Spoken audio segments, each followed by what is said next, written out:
بسم اللہ الرحمن الرحیم۔ السلام علیکم ورحمۃ اللہ وبرکاتہ۔ آج میں اپنے چینل اسلام زندہ باد آمین میں آپ کے ساتھ شب برات کے حوالے سے کچھ چیزیں شیئر کروں گی۔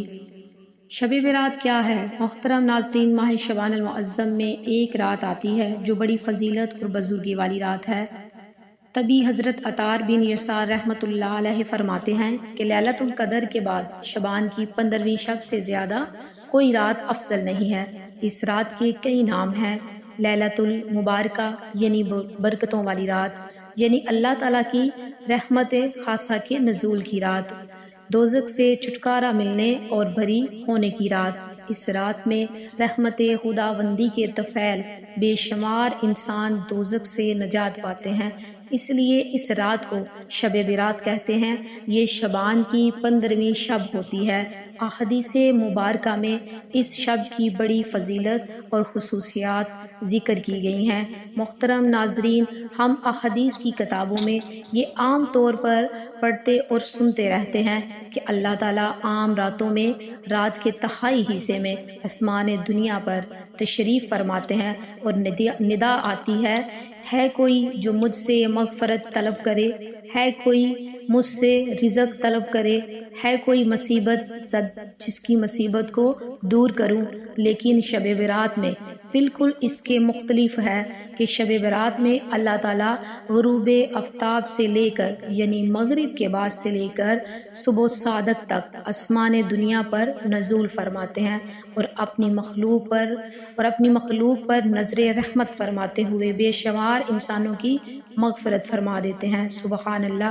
البتہ کچھ محروم اور بدقسمت لوگ ہوتے ہیں جو اس شب میں بھی نظر رحمت سے محروم رہتے ہیں۔ ایک حدیث میں ہے جس کا مفہوم کچھ اس طرح سے ہے کہ حضرت عائشہ صدیقہ رضی اللہ تعالیٰ عنہ نبی کریم صلی اللہ علیہ وآلہ وسلم سے روایت فرماتی ہیں کہ آپ نے فرمایا، کیا تمہیں معلوم ہے اس رات یعنی شعبان کی 15ویں شب میں کیا ہوتا ہے؟ حضرت عائشہ صدیقہ رضی اللہ تعالیٰ عنہ نے دریافت کیا، یا رسول اللہ صلی اللہ علیہ وآلہ وسلم، آپ بتا دیجئے کہ اس میں کیا ہوتا ہے؟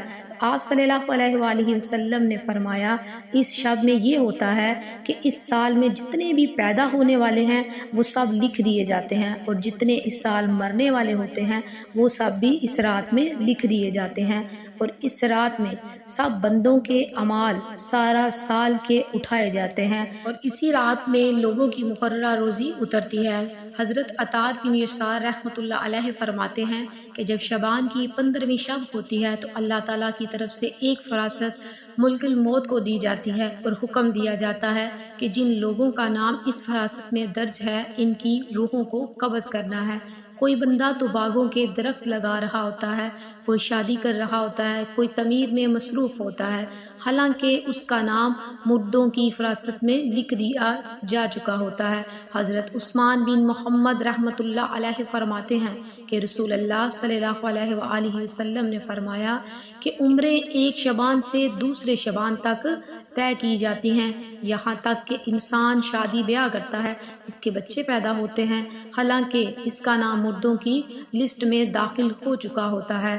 حضرت رشاد بن سعد رحمۃ اللہ علیہ سے روایت ہے کہ رسول اللہ صلی اللہ علیہ وآلہ وسلم نے ارشاد فرمایا، شعبان کی 15ویں شب کو اللہ تعالیٰ ان تمام روحوں کو قبض کرنے کی تفصیل موت کے فرشتے کو بتا دیتے ہیں جو اس سال میں قبض کی جائیں گی۔ ایک حدیث ہے جس کا مفہوم کچھ اس طرح سے ہے کہ حضرت ابو ہریرہ رضی اللہ تعالیٰ عنہ سے روایت کرتے ہیں کہ رسول اللہ صلی اللہ علیہ وآلہ وسلم نے ارشاد فرمایا کہ میرے پاس نصف ماہ شعبان کی رات جبرائیل علیہ السلام تشریف لائے اور عرض کرنے لگے، اے اللہ کے رسول، آسمان کی طرف اپنا سر مبارک اٹھائیے۔ میں نے ان سے دریافت کیا کہ یہ کون سی رات ہے؟ انہوں نے کہا، یہ وہ رات ہے جس رات اللہ تعالیٰ رحمت کے 300 دروازے کھول دیتا ہے اور ہر اس شخص کو بخش دیتا ہے جس نے اس کے ساتھ کسی کو اپنا شریک نہیں ٹھہرایا۔ بشرطے کہ وہ جادوگر نہ ہو، سودگر نہ ہو، زانی نہ ہو، شراب کا عادی نہ ہو۔ ان لوگوں کی اللہ تعالیٰ اس وقت تک بخشش نہیں فرماتا جب تک کہ وہ توبہ نہ کر لیں۔ جب رات کا چوتھائی حصہ گزر گیا تو جبرائیل علیہ السلام پھر تشریف لائے اور کہا، یا رسول اللہ صلی اللہ علیہ وآلہ وسلم، اپنا سر مبارک اٹھائیے۔ آپ نے ایسا ہی کیا۔ آپ نے دیکھا جنت کے دروازے کھلے ہیں اور پہلے دروازے پر ایک فرشتہ پکار رہا ہے، خوشی ہو اس شخص کے لیے جس نے رات کو رکوع کیا، اور دوسرے دروازے پر ایک فرشتہ ندا دیتا ہے، خوشی ہو اس کے لیے جس نے اس رات میں سجدہ کیا۔ تیسرے دروازے پر ایک فرشتہ ندا دیتا ہے، خوشی ہو اس کے لیے جس نے اس رات کو دعا کی۔ چوتھے دروازے پر ایک اور فرشتہ ندا دے رہا ہوتا ہے، خوشی ہو اس رات میں جس نے لوگوں کو جو ذکر کرنے والے ہیں۔ پانچویں دروازے پر فرشتہ پکار رہا تھا، خوشی ہو اس کے لیے جو اللہ کے خوف سے اس رات میں رویا۔ چھٹے دروازے پر فرشتہ پکار رہا ہوتا ہے، اس رات کے تمام مسلمانوں کو خوشی ہو۔ ساتویں آسمان پر فرشتہ ندا دے رہا ہوتا ہے، کوئی مانگنے والا ہے اس کی آرزو اور طلب پوری کی جائے۔ آٹھویں دروازے پر فرشتہ پکار رہا ہوتا ہے، کیا کوئی معافی کا طلبگار ہے کہ اس کے گناہ معاف کیے جائیں؟ رسول اللہ صلی اللہ علیہ وآلہ وسلم نے جبرائیل علیہ السلام سے پوچھا، یہ دروازے کب تک کھلے رہیں گے؟ جبرائیل علیہ السلام بولے کہ اول شب سے طلوع فجر تک۔ مزید کہنے لکھے ہیں کہ اس رات میں دوزخ سے رہائی پانے والی جماعت کی تعداد بنی کلب کی بکریوں کے بالوں کے برابر ہوگی۔ ایک حدیث ہے جس کا مفہوم کچھ اس طرح سے ہے کہ حضرت ابو بکر صدیق رضی اللہ تعالیٰ عنہ رسول اللہ صلی اللہ علیہ وآلہ وسلم سے روایت کرتے ہیں کہ آپ نے فرمایا، اللہ تعالیٰ نصف شعبان کی شب آسمان دنیا کی طرف نزول فرماتے ہیں، اور اس شب ہر کسی کی مغفرت کر دی جاتی ہے سوائے مشرک کے یا ایسے شخص کے جس کے دل میں بغض ہو۔ ایک حدیث میں یہ بھی ہے جس کا مفہوم کچھ اس طرح سے ہے کہ حضرت عائشہ صدیقہ رضی اللہ تعالیٰ عنہ فرماتی ہیں کہ ایک رات میں نے رسول اللہ صلی اللہ علیہ وآلہ وسلم کو اپنے پاس نہ پایا تو میں آپ کی جستجو میں نکلی، کیا دیکھتی ہوں کہ آپ جنت البقیع میں تشریف فرما ہیں۔